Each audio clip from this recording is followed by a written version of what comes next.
we're not just investigators, we're cultural workers because we're working with these stories that really tell so much about who we are as a society, but who people are as individuals. Their whole entire cosmology is invested in the stories they tell about the ghost in their house. And I don't know if a lot of investigators really understand the type of cultural goods that we're working with. Well, where was the time that like you had something going on where your background and your filters really kind of came in to conflict, or at least Hmm. kind of disagreed with what was going on, and so your perspective was now different? I Do you think in a think? lot, well, there's a lot of cases that we go, I don't want to say a lot, but there are some cases where things may indeed be happening. But I often, in my opinion, and I could totally be wrong, but I think in many cases it's thought forms or people. There's real activity occurring, but it's probably psychokinesis or thought forms or something. There's a human agent involved. But that story is not one they want to hear. They want this externalization. They almost need it. It's almost like it validates their existence to have this Right. external thing coming from the beyond occupying their space. And when you say, you're going through a lot in your life, you're watching all of these TV shows every week and all of these horror movies, and you're unemployed and your life sucks, and you're frightened and you're scared, this might be an externalization of your inner world. Because I do believe that we can do that. We can manifest thought forms subconsciously. And it's hard to get people to understand that because that is also a complicated concept and it's not as exciting and as sexy as Ghost. Because it is really cool to have a haunting in your house. It's fascinating. It is Right. fascinating. Right. And especially if it's something negative going on, to be able to say like, "You mean I caused this? What are you talking about?" Like, no, no. The odd thing is that, and this is, I had a case that all the details have unfortunately never been able to be really kind of out there because the family is really hidden about it. But I'm allowed to talk in general terms about it, and um, all these crazy things were happening, and things were escalating. It was layers and layers of activity happening, and well, how's everything going in the house? Oh, it's going great. It's going great. Well, my husband gets mad at this. I'm like, well, can't you see that, some of this stuff might be due to tensions in the house, like something is going on, and that's kind of causing other things to happen. And fortunately for that situation, she was kind of intellectually up there enough to be like, you know what, maybe my husband and I need to have a conversation because maybe there's a little tension going on between us that's actually doing this stuff. So even if it wasn't causing that weird dark man that was walking through their living room every day and going through their cars, maybe their arguments that they weren't having weren't causing that, but it actually offered them a platform to kind of talk about these little kind of things that they were issues they were having with each other. And so, I was not only an investigator but a marriage counselor then, which my wife would be Yeah. happy to know. Well, we really that's a great example of how we have to be so careful when we do go into private homes, for example. I think when you do historic sites, that's a slightly different consideration. But your people are allowing you to see very intimate things in their life that they're probably not sharing with everybody. Right. They're giving you this unique view, and you have to be so careful and so mindful of that. Um, you brought up something very interesting. There was a case that was actually featured on Ghost Hunters of a soldier in North Carolina. And in that scene in the show, they actually caught evidence of something what they said was a residual haunt, and it very well may be.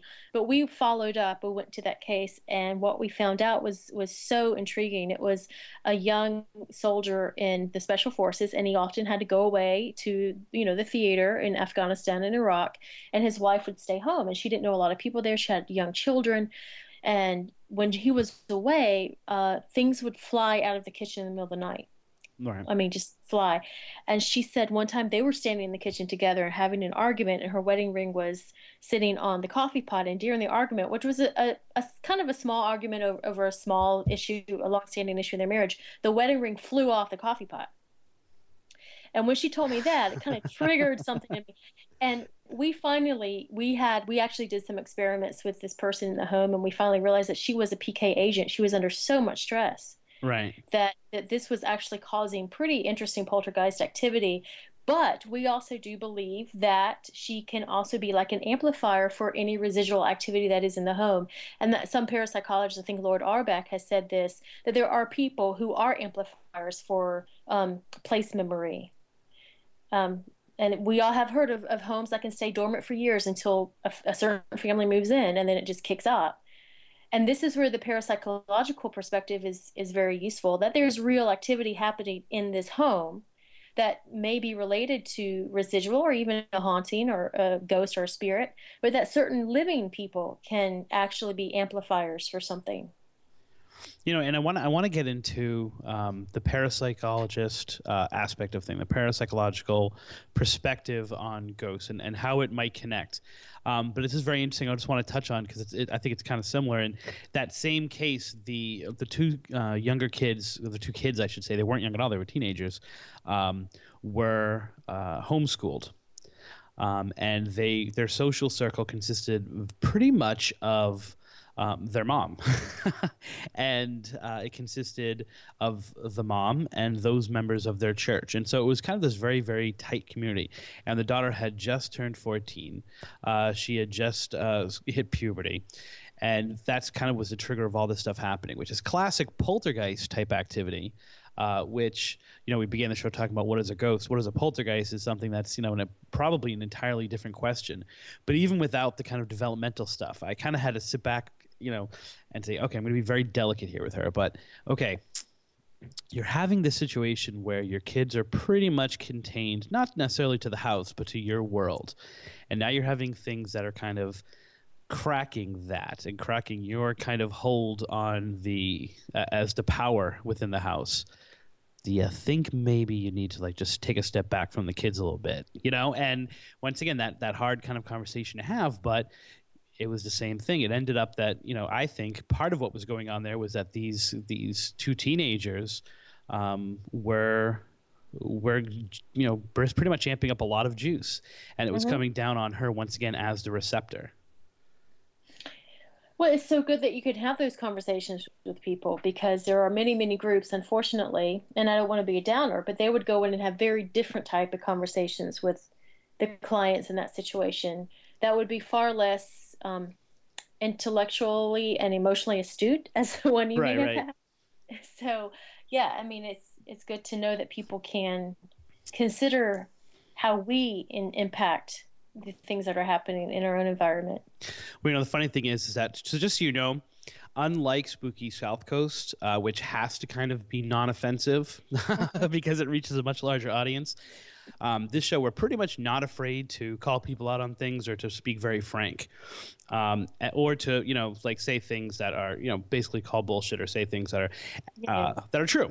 And it's interesting to what you're saying because there was a group that went in there before me, probably a year before me, I think, or at least 6 months before I had. Now you unfortunately are probably the expert, a lot more especially than I am, on the show Ghost Hunters. But I think, is it Gonzalez? And he's got Steve Gonzalez maybe, and he's got the tattoos. Yeah. Mm-hmm. Yeah, his group when he I don't know if he left or whatever, but when he had formed another group, they went in there and it was one of those things where it was very straightforward paranormal investigation, and she's trying to vent to them emotionally, and they were like, "That's good, but we're here to investigate," and there was a very clear distinction made. And it wasn't necessarily the most effective way; it was their way, Yeah.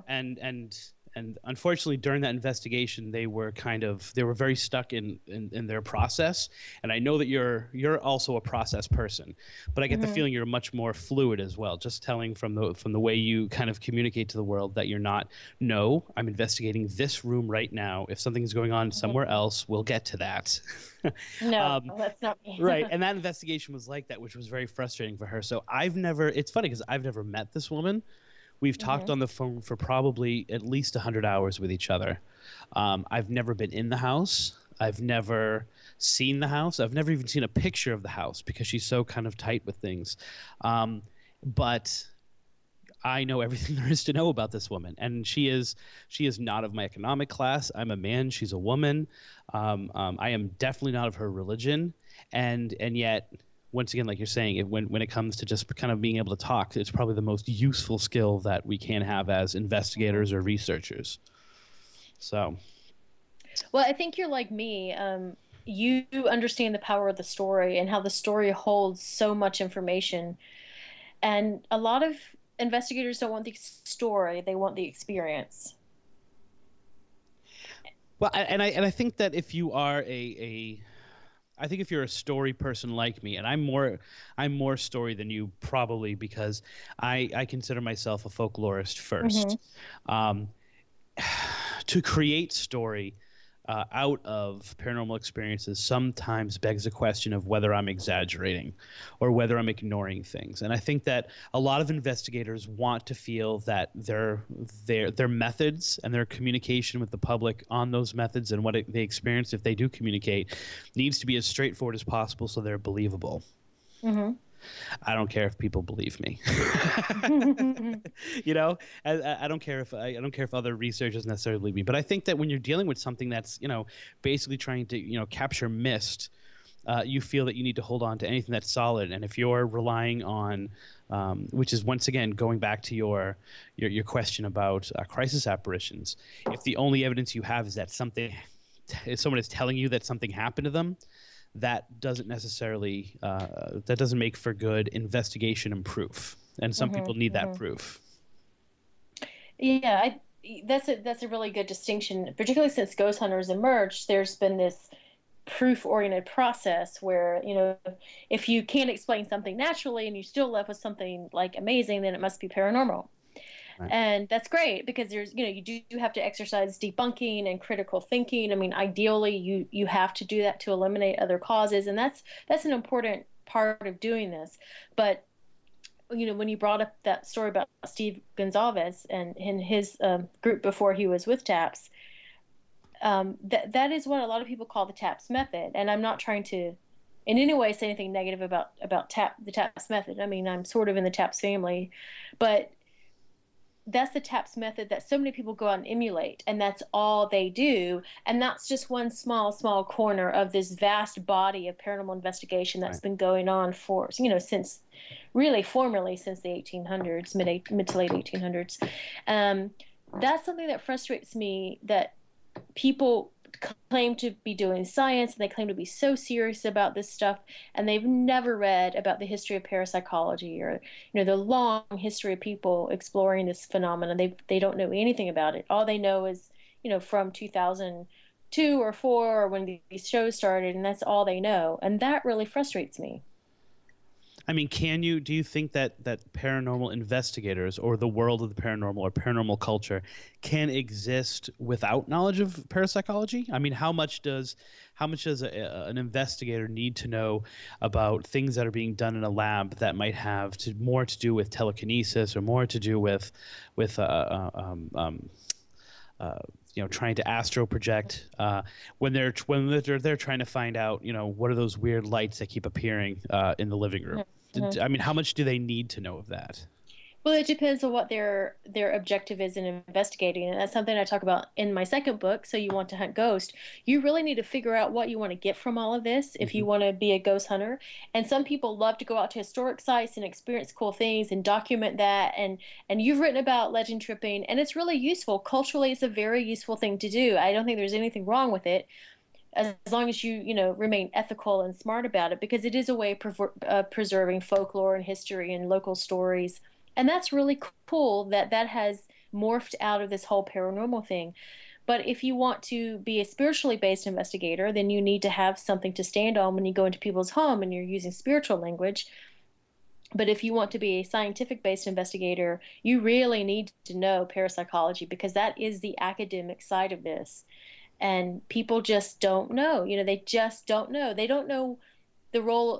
Like Dr. William Roll, for example, was one of the first people out in the field to use EMF, to correlate EMF to poltergeist activity. He was also one of the first field researchers to come up with a code of ethics in dealing with clients. And a lot of people don't realize how he is impacting what we do every Saturday night. Most people don't even know his name. They don't Right. even know what he's done. And this is something that frustrates me. But yet they say, well, we're doing science. I remember when we posted his obituary and people were like, Hmm. who? I mean, that was, as abstract to them as some random dude who lived 100 years ago. And it's like, no, this was a guy that was active, like now. Yeah, and yeah. but I mean, do you when you were doing, for example, when you were doing Paranormal Obsession, Hmm. what did you find? Because I know you talked to investigators, but you also talked to media members and maybe people who weren't necessarily associated or weren't ghost hunting, but they were impacted by the television shows. How much spirituality were people getting out of it? I mean, were you finding, and past that, just your experiences, are you finding that people um, are having spiritual experiences or approaching the paranormal field or their understanding of the paranormal field or the understanding of ghosts spiritually, or has this kind of paranormal media kind of snapped back and enforced people to be more towards the brain side and the science side of things? Uh, the whole thesis of That was a wicked long question, wasn't it? yeah, oh my gosh, You know how many this is commas were a in that question? this is a whole academic panel. We need an hour and 20 minutes and a moderator for this, and a Uh, university campus. I'm a But Gemini, so I'll be both moderator and and side judge, I guess.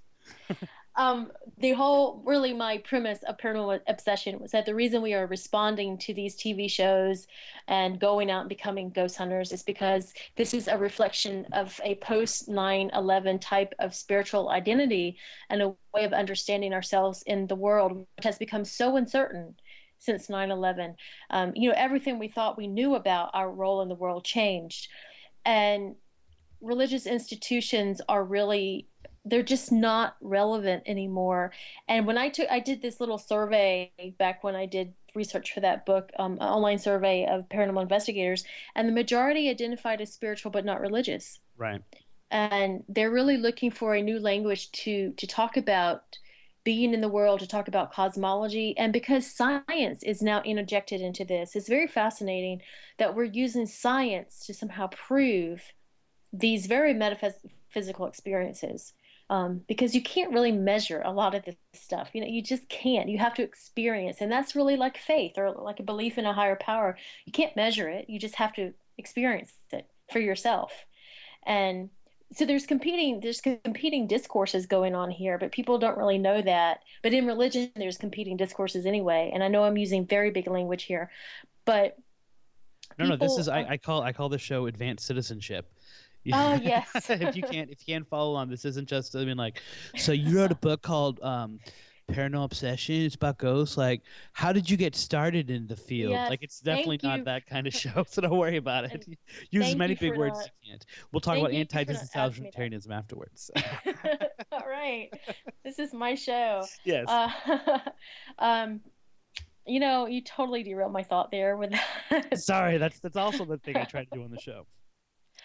No, people. This gave us a way to ask very big questions about the nature of good and evil, the nature of our place in the world, life after death, in a very accessible way. And that's one really brilliant concept about these shows. And you're also exploring micro histories where you're getting to really understand these little tiny histories of places that no one really paid attention to before. And again, that's what we're doing as Americans, I think, after 9/11. Our world just got really big and really scary, and all of these like real crazy people out there in the world. So we started to look inward. And this is a beautiful metaphor for that. And isn't it These, odd that we started, in terms of the modern day of paranormal media, we started with a very science approach, even if not necessarily the most strongest of science, with a show like Ghost Hunters, and it's almost kind of like almost immediately we had to start having those bigger questions be asked, and not necessarily in the way that we really want, but it very quickly slid down the pole from this is a ghost and here's what a ghost may be to the next generation of shows being all about no, this is demonic and we are yeah, fighters for light, and it very quickly de-evolved into that kind of thing. I mean, I think as people, even when we're dealing with our science, we very quickly kind of bring our morality and our ethics into it, which automatically leads to good and evil and black and white and the clash between the two. hmm Um, until now, there seems to be a very, and this is, I'm talking more of people that I speak to and books that I read, for people who are going to be guests on Spooky Southcoast. There seems to be a very thin line between science and spirituality, and it seems that Yeah. this is the thing that might be bridging that gap for a lot of people. I think it is, yeah. And I think Michelle Belanger said we're trying to put spirituality in a science-shaped hole. And I think she's right. And I think these shows are, a lot of reality TV is just so mind-bogglingly like mundane. I mean, when you think about it, and I've talked about this when I give public lectures, I mean, the ghost shows don't get tons of viewers. It's not like the Kardashians or Jersey Shore where they get what, like 20 million viewers an episode or something like that. I mean, most ghost shows get 1 million to 2 to 3 million. I mean, that's kind of the average. But you don't see droves and droves of people all over the world forming Jersey Shore clubs. Right, Thank right, God, right? right. Thank God. But you do see people all over the world responding to these shows by going out and doing this, even in cultures where it is like weird and unacceptable and potentially dangerous. I heard there's even a team in Afghanistan. So these shows are tapping into something larger. And I'm not saying, I do admit these shows are very cliched and very superficial, but the language of our culture is now pop, it's pop culture. I mean, that's how we transmit meaning. Right. And that's why you can't ignore pop culture, and you can't say, oh, this is anti-intellectual, because that is how we form our identity now in America and increasingly all over the world. Right. I mean, just in terms of the evolution of language, I mean, Hmm. it's coming from the language and linguistic aspect of things when we're talking, English, and I always start off my English year by talking about the evolution of the English language and being like, okay, now what? Um, and it's one of those things where, well, what do you mean when now what? I'm like, okay, so you've been yelled at for the past 5 years for the way that you talk and for the way that you communicate via text and for the symbols you use and for things that's like you realize you are the evolution of the, like it or not, you guys are the evolution of the English language. And it's Hmm. the same exact way with thoughts. I mean, our thoughts have to change based on that language. I mean, thought and language are connected.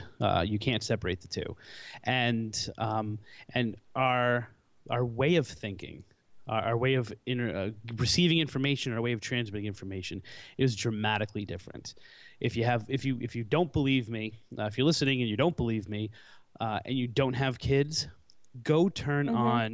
on any kids cartoon. Go turn on those 300 channels on your whatever it is, and try to watch a cartoon, and you will say, this is the fastest moving thing I've ever seen in my life.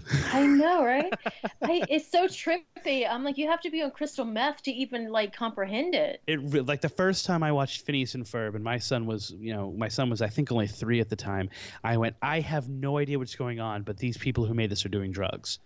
Exactly. And Yeah. now I'm like, I can keep up with it because I'm used to it. But my son and my daughter have never had to adjust. They never had to oh, wait a minute, this is too fast, or not understand your confusion. It was they received that information, which is why they don't stop talking. They talk like that. They communicate like that, and they think like that, which is kind of, it leads to kind of the impulse control issues in our society and things like that. We Hmm. want things Hmm. very fast, but I think in that way also we want our spirituality fast too, Yeah, we do. which is why traditional religions are having a hard time, because how do you tell someone the meek shall inherit the earth when they're receiving so much information that's stimulating them that they're like, well, the meek, but I'm getting this now. It's even stronger now than it Yeah. was, you know, back in the day.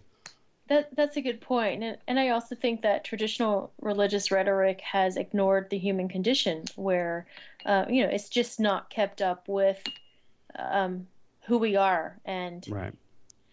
and that's another issue, and that's across the board. That's in all faiths. And I'm a Muslim, and I'm actually dealing with that narrative right now because there's the human experience is very messy, and sometimes it's just not congruent. And institutionalized religion, as you said, deals with morality where everything has to be black and white, but most of us really live in this shade of gray. Right.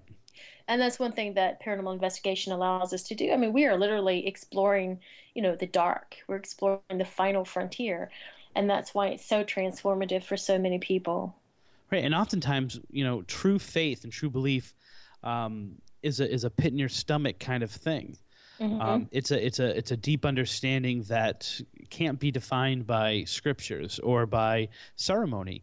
It's Mm-hmm. just something you sense, and something that washes over you, that it's like, I don't believe in that, but what am I feeling? And I think our perception of the paranormal and kind of what happens to us and what those things are and the context that we're living in, of what's around us, is that same kind of thing.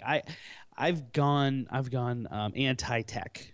I shouldn't say Mm-hmm. anti-tech. I've stripped tech away from my life, um, and I've kind of gone back to my original self as the folklorist, and as the storyteller, and as the collector of the stories. And I don't put as much focus on the investigation anymore. Mm-hmm. But I totally dig that other people are doing that. And it's so hard to find people that can do both well. It is, yeah, it really is, and both are needed. I mean, I get excited about equipment too, like anybody else. But you're talking about ceremony, and it occurred to me that for many of us, when we go out on an investigation, this is a ceremony. We there's rituals we go through before, during, and after an investigation. I mean, literally, Right. we all sort of do the same thing. And it is a ceremony that we're all trying to find meaning in. We're trying to get results from. Right. But Right. it is very much a ceremony. It is completely a ceremony, because when you think about it, that's what you're pretty much doing the same thing. A lot of groups are doing the same thing in every investigation. Right. Right. I'm not a dead, not necessarily dead time, but are you, like, when you conduct EVP sessions, is it ceremonial to you guys? I mean, does everyone stop what they're doing? I can't believe I'm losing the word that I've used for this 1,000 times. Um, but it's almost ritualistic when you do your EVP session, or when you And do a so, EVP session, I should say. yeah, yeah. In some cases, but we also tend to do it with us just chatting as well, because I mean, we have found that sometimes the best EVP comes from just casual conversation, and not from leaving the 15 seconds between questions. And when Right. we're just chatting amongst ourselves is when we often get the best EVP in our experience. Other people may have different experiences, but It totally made me think of, back in the day in my college days, like when I first started recording stories and everything, and mhm. we were in a very haunted building, but we were, as you usually are once you start, we were obsessed with using the Ouija board. Mhm. And when we used the Ouija board, I remember we used to put our hand over our heart and put our hand up and say, "We pledge to enter this room with goodness in our heart, and to use this for the best intentions. We pledge to each other that we will not fake anything." Like these actual, like you're saying, this ritual of it, and Yeah, and yeah, afterwards we would always say, "Okay, and now it's over," and then we would sit back, and everyone was in it, because everyone would have a cigarette, and no one would speak for the entire length of a cigarette, and then say, "Okay, what did you feel?" oh my God, it's like you just had sex. I know. It was like, was I good? Was it a good conversation? Um, and it was very funny, because then we would always do the board the same way, and we'd always say the goodbye the same way. And it wasn't until you just had kind of connected those things, that so much of what we do is investigating, that I thought back to a lot of the things we do in the paranormal being like that, Mhm. being this kind of, and a lot of that is. Um, in our minds, I think when we're doing it, we think of, well, this is the scientific method. This is what we do. We do the same thing every single time, and therefore, we're creating some kind of standard of creating a stable situation, a control situation. But I think a lot of it is kind of just ritual. It is totally ritual. And that's something I kind of talk about in my second book, that if we really want to be researchers, we need to kind of get away from doing this ritualistic thing and actually start designing our investigations to be research oriented, like experimental. And I come up with a couple of ways, high tech and low tech, to do that.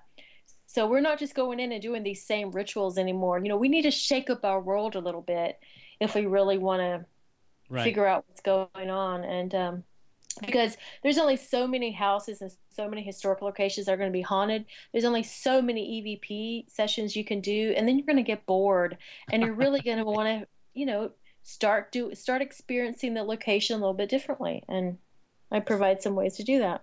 Now, if parapsychology, like you were saying, is the search for maybe similar or at least parallel truths within a lab, Yes. what science do you think, if people really wanted to be science-based investigators, what science and what field technique in terms of like what field of science, like what method of science out in the field do you think an investigator could actually point to? I think I'm going to steal Lord Auerbach's. He said we could learn a lot from anthropological field work Okay. and from that methodology. And that again, that's very much that's similar to what you do, and Right. participant observation and um, collecting stories, coming up with great interview techniques. We talk a lot about how we want science to pay attention, and that's not really the correct language. What we want is academia. We want academia to pay Right. attention, and because we want things one day to be funded for this type of research. And in fact, Templeton, I believe, is actually putting money into research on the survival. They're offering a grant to parapsychologists, and parapsychologists have to apply for it. Both practical research oriented projects and theological projects on the survival of the soul. Right. And they're one of the first major institutions to put money into this since forever. So there is now academic interest is starting to slowly pop up in these things. But I think we need to have an academic approach. It was as interdisciplinary from anthropology to neurology, psychology to quantum physics, because I think my opinion is this is the link to parapsychology. Hmm. We're dealing with consciousness, disembodied consciousness, whether it is our own consciousness or consciousness of something else. We're dealing with the role of consciousness. And there's now a lot of interest in consciousness among quantum physics and many and theologians and many other people across the board. What is this thing called consciousness? What is it? How can we know things about people that seems to be psychic? I mean, what is that? And how does it relate to all these other things? And where does consciousness go when we no longer have a body for it to be encased in? And I think parapsychology is also getting more interested in this concept of consciousness. Right. Right. Sometimes I think, it's a if I'm on my totally cynical side, if I'm totally kind of hitting on that on those pistons, I think of, they say that there's only three stories in the world, and we're just retelling those same three stories different ways. I wonder if it's the same kind of thing with consciousness. Like we're really only having three kind of thoughts, and if you're if you're sharing something with someone or you're able to understand someone, it just happens to be because you happen to be in that same story at the same time. Do you think it's more complex than that, or do you think it's kind of Oh, my goodness. I have to have stiff drink before I answer that one. I don't know. What I have found is, oh, I will tell you, I don't know. Do we have to end this soon? Oh, we don't have to end anything at any time, so you can go if you want to leave. If you want to take off for the night, that's totally fine. If you want to stay and talk, we are very fluid on this show, so we are not on a network. So if you want to stay, because now I totally got you. So if you can't answer, you can be like, oh, I have a great answer, but I have to go. It's 10 o'clock. Sucked me in. Uh, I have a friend. Well, I was like sleeping one night and I woke up because in my dream, I heard this very distant telephone ringing. And I'm a lucid dreamer, which means I know when I'm dreaming and I can influence my dreams. So I heard this distant telephone ring and I said, well, that is odd. And I woke up and it's like I knew that it wasn't a real telephone in my home, but it was like somebody's trying to like astrally call me and it woke me up. I'm like, well, that's kind of weird. Uh-huh. The next night, there was this I was woken up again by this telephone ringing, and it was this one incredibly loud old-fashioned telephone ring, and it woke me up immediately like with a jolt. And I knew that I said somebody's trying to communicate with me, and I'm not into all this woo-woo stuff, right? Somebody's trying to communicate with me, and this is so weird. I mean, this it was coming in on a very different frequency, and I just knew that it wasn't someone outside in the yard with a phone or whatever. It was something weird was going on. And so there's only one friend I knew at the time who would do something like this. And a few days later, I asked him, I said, were you by chance trying to somehow send me a message? And he goes, well, why, yes, I was. As a matter of fact, I was trying to communicate with you. I was meditating on you and trying to communicate with you. And, it was all good. It was all with good intent. But it was amazing that I picked up on that. I had no idea he was doing this. I had Right. no idea. Okay. And when that happened, that really blew me away. That totally blew me away because what it demonstrated that there is something to this consciousness thing that we don't understand. And just Right. as a friend can try to do this, can try to sort of communicate with me, there's also probably people who are not your friends who can try to do that. And that opened up a whole new way for me to look at things and how negative things can really impact us. I don't want to go off too far on the deep end here. I don't want to start talking about crystals and stuff like that, although, I mean, a lot of people use them. But it really blew my mind when that happened. It blew my mind. I said, there's something real. There is really a connectedness that we don't understand. Right. I mean, I think, I'm often not hitting on that piston of thinking that things are that consciousness is really just because we have three thoughts. I mean, but I know that I can walk up to one of my students at any time, and be like, "So, come on, man, what's going on?" And then there goes nothing. I'll be like, "Dude, I can read you. What's going on?" And I can get them within 3 minutes to basically be in tears, telling me about something horrible that's going on, because they're teenagers. Something horrible is always going on. But then you hear stories like the one you were just saying, or you experience something yourself and you realize, like, wait a minute, no, this is not simple. This is not just because we are humans and have a human condition, and that human condition means that we're all kind of made up of the same, the same strings. And so for us to be vibrating at the same time only makes sense because someone's going to be vibrating on that string at any given time with you. No, it makes us feel like it's much connected in a much more complex way, a much more profound way. Hmm. And that's when you have to say, like, no, and sometimes I wonder whether we do justice to the conscience, and to the kind of bigger questions when we are maybe too focused on the tech. Those Yeah, who can bring the tech to unlock those things, I think, are few and far between. I think so too. I mean, I do value the role of technology. I think measuring variables is very important. I've certainly been in situations where I have known something has walked into the room. I've literally been in a situation where I said something is walking up to me, and I sort of knew it, like deep down in this deep, deep intuition. And I don't consider myself to be psychic. I said something's just walked in front of me. It was like holy shit. And then at the same time, the EMF meter, which had been flat the whole time, suddenly went up to like I don't know, like 10, 20 milligauss or something like that. And then I said, well, can you walk away from it? And then it started to go down. And what was so profound to me wasn't that the EMF meter was suddenly reading. It was that I had this feeling that something was there, but then the EMF meter actually documented my own. Right, right.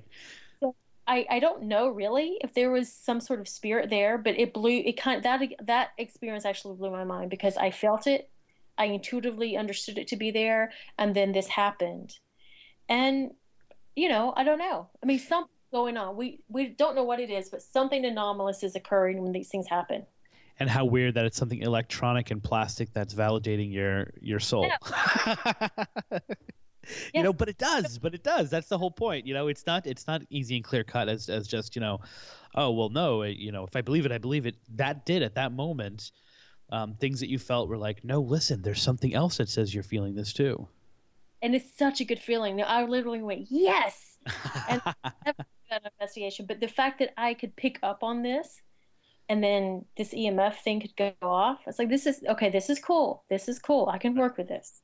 I don't know if you've ever seen. You probably haven't because it's probably the worst thing out there. But I did this. I have this. It was supposed to be a promotional video for Picture Yourself Ghost Hunting, and it's called When Puckwudgies Attack. So, It's up okay, on YouTube. Have you ever seen that? Or yeah, I think. And puckwudgie, by the way, is one of my favorite words in the world.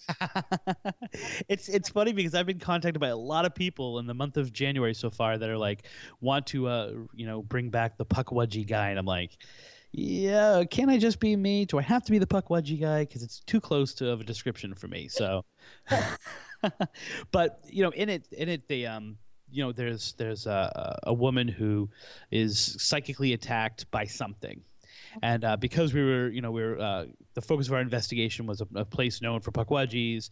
I kind of labeled it when puckwudgies attack, but it's left to open to to your own interpretation of what might be going on, whether she's lying, whether she's just exaggerating, whether she feels things so deeply or whatever.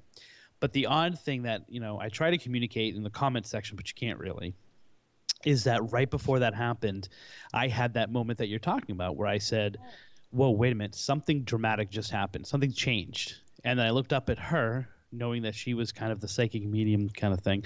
And I said, you know what I'm talking about. And before I could finish the sentence, her eyes rolled back in the head. I said, wait, come back, turn the camera on, and then the footage goes. So it was one of those things where I think all the equipment at that point was locked away. So we only had cameras rolling because we always have the cameras rolling. And we captured that. But it was definitely like, wait a minute, not only did I feel something, once again, not psychic like you're saying, but then this very dramatic thing happened right after that. So unfortunately, that's too that's too emotional people thing happening and not a technology thing reinforcing what happened to me. So Yeah, but most people who are experiencing things in their homes, they're experiencing things without the technology. They don't walk around their homes with K2 meters. I mean, they're experiencing things very organically most of the time in their space, and yet we try to go in and sort of recreate these events in interjecting or inserting all of these things that aren't normally there. So we're not really recreating the environment at all. We're adding these variables that normally aren't present when people are experiencing things. right. So that's another thing to consider.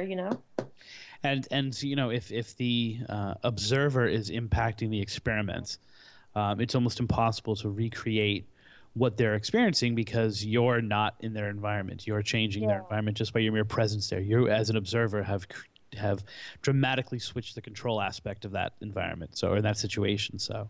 Completely, yeah. So, these are great conversations, and I'm so happy I've been able to have them with you this evening. I think you were a little hesitant at first to come on when I first told you about it, and I think I kind of hooked you a little bit. You did. You hooked me. Well, I'll tell you why. I mean, I'm kind of now moving on to some pretty, very different type of writing projects, and that's going to take up my time. And I'm a single mom now, and I'm having to work, and my life is just different. It's different than it was 2 years ago when I was writing books. So that's just my reality. But I'm always up for having meaningful conversations about these topics because I don't think there's enough people having them. Right. It's kind of in a very different way. It's I am no longer a huge sports fan. So like I don't live and die by what happened, but every once in a while I just want to talk to someone about sports. I just kind of want to be like, hey, and it's the same kind of thing. Like the paranormal is nowhere near as much of my life as it has been, but sometimes I just want to talk with intelligent people and have something that's like on my brain about something. And so I'm glad that I'm able to kind of add you to my list of people we can talk about. I can talk to. Well, thank you. I really appreciate it. And I want to tell you something too. You told me this great story about how, kids in your middle school classroom will take my book out and sometimes read it. And that kind of blew me away. And I'm so glad you told me that. But I want to tell you about your book. I was at the Taps family reunion 2 years ago up in New Hampshire because Jason and Grant own an inn up there this fall. And there is actually now for sale. And we had a raffle. And the Canadian teams, I swear, they must have purchased like 25 of your books. That's funny. And put them in this raffle. So, your book infiltrated the entire Taft family that weekend. That's funny. I feel like with the band from Singles, what is it? Citizen Dick, where he's like, we're huge in Belgium. I have to say, like, dude, I'm huge in Canada. Canada loves me. And they brought all these books down. Oh, they brought the books down. Okay. They brought them down to raffle because there was this Taps family raffle, and the money actually went to the Hasbro Children's Hospital, so you contributed to a good cause. But they probably upped your royalties like big time. But they brought them down and they raffled them, and Jason Hawes is up there raffling off your book. That's funny. Yeah, and then the people got it and were like, "Oh man, I'm glad this went to charity because this book's horrible." Oh, I think I was like, God, I didn't know this guy was so big in tabs. I mean, and but it was a good book. I mean, you really wrote a good book. It's a great book, and it's really a good book, I have to say. I'm not quite sure which one you're talking about, but I'm assuming it's Picture Yourself Ghost Hunting because that's the Yeah, one I think that appeals to people. So yeah, it's picture yourself ghost hunting. But the okay, one that did about take photography, yeah, horrible that book. well, it may be a horrible book, but it's a very good resource. Oh, thank you. You know what? I did almost no writing of that. I just kind of used everyone else. So Yeah, but you did well. You did well pulling thank it you. together. But I just wanted to tell you that it was like kind of weird. I'm like, well, if I didn't know you at that time, but we did have this connection with Jeff Belanger. And I'm like, I should kind of email him, let him know that. But, I saved it for this story tonight so everyone can hear it. Well, I really appreciate that. I appreciate it's good, interesting to know that people use that because it was meant to be a teaching tool as opposed to a self kind of venting thing or a proclamation. It was more to be like, listen, hear what some really smart people, maybe including me, are saying about ghosts. Can you use this? So I'm glad that people are using it. It makes me a little bit happy, especially as a teacher. Yeah, they are. The entire Taps family now is using it. So believe it or not, you've left your mark. Well, excellent. Well, my guidance counselor said I would leave a mark one day, so there you go. Well, we're gonna wrap it up for tonight. Deanna, thank you very much for coming in. I'm hoping now that I can hook you into doing these once a month, and you can be coming on. And you are coming on Spooky Southcoast. I should probably at least say that on February the 3rd. Deanna will be on Spooky Southcoast. Her books, if you've enjoyed what you've kind of heard, and trust me, these are books that touch upon things that not a lot of people are talking about. At least I can say that for Paranormal Obsession.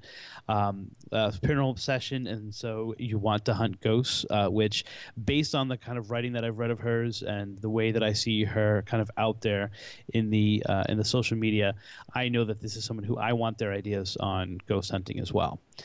So can you just tell us your website? Just because I think it's DianaSaid.com, right? Yes, it's It's Diana DeonnaKellySite.com. Kelly. Okay. DeonnaKellysayed. I'm also on Facebook and Twitter at Deanna Kelly.